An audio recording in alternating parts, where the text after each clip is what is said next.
Selamat pagi. Hari ini kita akan membahas tentang hakikat demokrasi. Pada pertemuan pertama ini, Bapak akan jelaskan dengan melihat tayangan gambar berikut. Nah, kalau kalian perhatikan, ini adalah gambar tentang kegiatan pemilu. Pemilu merupakan sebuah upaya untuk mewujudkan kedaulatan rakyat. Selain itu, pemilu merupakan ciri dari negara demokratis. Bagaimana demokrasi di Indonesia? Tentu kalian pasti punya sudut pandang sendiri. Penerapan sistem demokrasi dapat dilihat dari ciri sebagai berikut. Nah, sebelumnya kita akan bahas dulu apa sih yang dimaksud dengan demokrasi.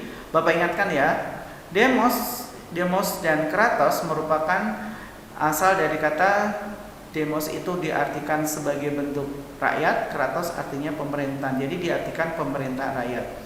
Inti dari demokrasi adalah kedaulatan rakyat. Artinya kekuasaan tertinggi ada di tangan rakyat.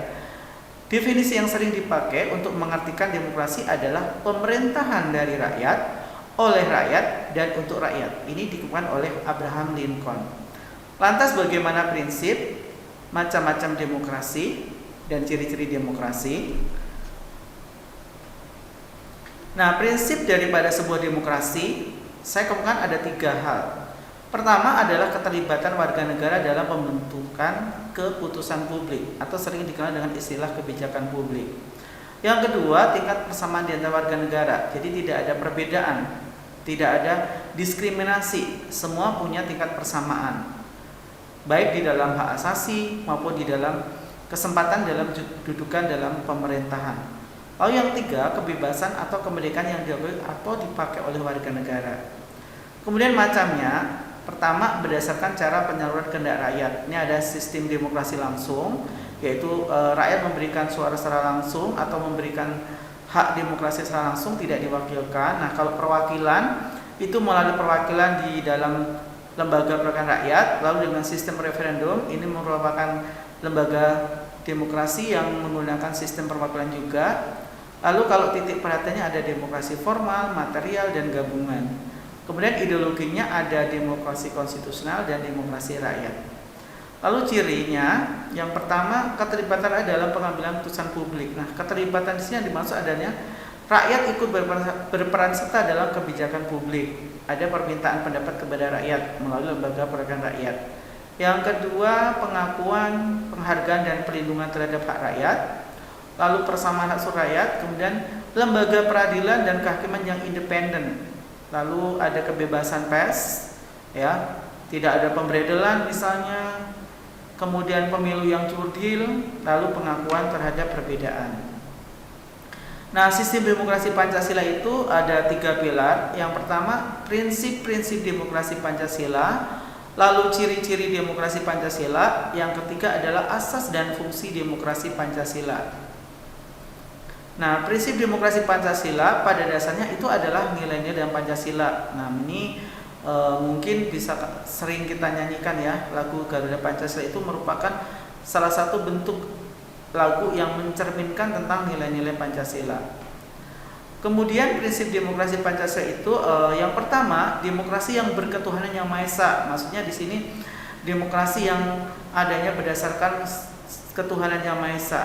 Lalu demokrasi dengan kecerdasan, bahwa dalam demokrasi pasti mempunyai hak dalam menyatakan pendapat dengan pemikiran yang matang, mempunyai ide dan seterusnya. Demokrasi yang berrakyat artinya demokrasi yang bersumber dari kekuasaan rakyat. Ingat dari kata daulat, ya.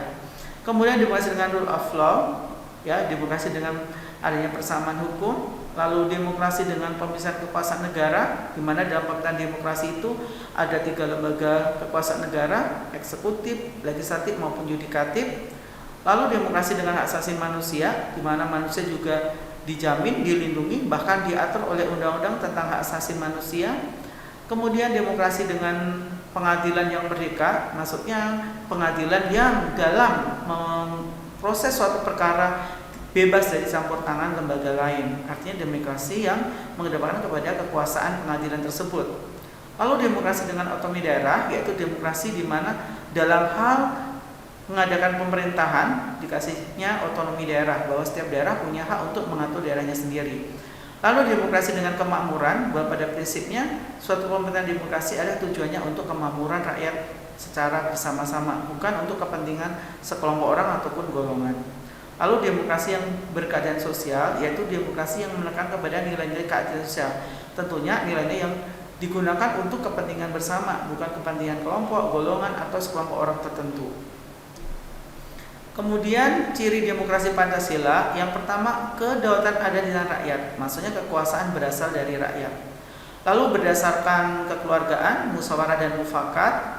Kemudian keselarasan hak dan kewajiban, maksudnya adalah bahwa di sini antara hak dan kewajiban itu dua hal yang berkaitan, di mana kewajiban itu dilakukan baru menuntut hak. Jadi adanya hak dan kewajiban itu suatu hal yang tidak bisa dipisahkan satu sama lain. Artinya hak dan kewajiban itu selalu seimbang atau proporsional. Kemudian penghargaan HAM, di mana hak asasi manusia itu dihargai, ditegakkan, bahkan dilindungi. Kemudian tidak mengenal sistem monopartai, ya, kita ada multi partai. Lalu tidak mengenal diktator mayoritas dan tirani minoritas. Mendorongkan kepentingan rakyat. Kemudian aspirasi dilakukan melalui wakil rakyat. Kemudian tidak mendukung demonstrasi yang berujung pada kerusuhan, ya. Demonstrasi boleh, tapi ikutin di dalam aturan undang-undang, ya.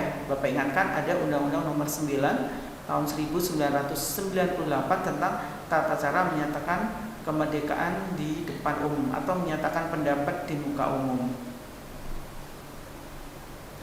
Nah, asas dan fungsi demokrasi Pancasila, asasnya adalah kerakyatan, kemudian asas musyawarah.